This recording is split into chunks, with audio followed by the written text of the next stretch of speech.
ಅವನು ಯಾವನೋ ಒಬ್ಬ ನಿಂತವ ಮಾತು ತಗಂಡ ಅಂತ ಅವ್ರನ್ನೆಲ್ಲ ಕೈ ಬಿಟ್ಟಿದ್ದು ನಿನ್ ತೆಪ್ಪಲ್ವಾ? ಹೇಳ್ಬಿಟ್ಟಕ್ಕ. ಹೌದು, ಕಿತ್ಕೊಂಡು ತಿನ್ನೋ ಆ ದ್ರೋಹಿಗೆ ಅಷ್ಟೊಂದು ಅಹಂಕಾರ ಇರಬೇಕಾದ್ರೆ ಕೊಟ್ಟು ಬಂದೋಳು ನೀನು ಇದಕ್ಕೆಲ್ಲ ಅಂಜಬಾರ್ದು ಪುಟಕ. ಅಂಜೋದಕ್ಕೆ ನನ್ನ ಗೆಳತಿ ಏನು ಅಂಜುಬುರ್ಕಿ ಅಲ್ಲ ಮೇಸ್ರೆ. ಜೀವನದ ಸವಾಲನ್ನೇ ಗೆದ್ದು ಬಂದಿರೋಳ್ಗೆ ಇನ್ನು ವೀರ ಹುಲಿ ಅಟ್ಟಾಸನ ಮೆಟ್ಟೋದು ಗೊತ್ತಿಲ್ವೇ? ಹೌದು ಕಣವ, ಆ ಊರ್ ಜನ ತುಂಬಾನೇ ಸಮಸ್ಯೆ ಇಲ್ಲ ಅವ್ರೆ. ಕಂಟಿ ಅವ್ರನ್ನ ನೋಡಿ ನಮ್ಮನ್ನ ಕಾಪಾಡಕ್ ಬಂದಿರೋ ಶಕ್ತಿ ಅಂತ ಅವ್ರು ಅನ್ಕೊಂಡವ್ರೆ ಕಣವ.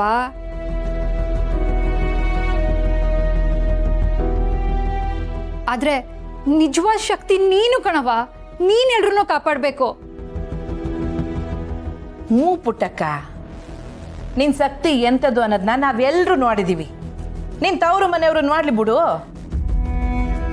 ನಡಿ, ನಾವೀಗ್ಲೇ ನಿನ್ನ ತವ್ರ ಮನೆಗೆ ಹೊರಡುಮ.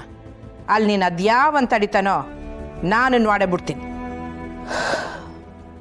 ಇಲ್ಲ ಅಮ್ಮೋರೆ, ಕೊಟ್ಟ ಮಾತನ್ನ ಮೀರಬಾರ್ದು. ನನ್ನ ಜೀವ ಇರೋ ಗಂಟ ನಾನು ಆ ಊರಿಗೆ ಕಾಲಿಕ್ಕಕ್ಕಿಲ್ಲ.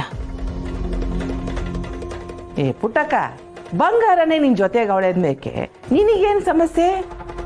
ಈ ದಿನ ನೀನು ದೇವಿಯ ಕಾಣಿಸ್ಕೊಂಡಿದ್ದೆ, ಈಗ ಕಾಳಿಯ ಕಾಣಿಸ್ಕೋ. ನಂಜವ್ವ, ಈ ಇಸಿದಾಗ ಬಲವಂತ ಮಾಡಬೇಡಿ.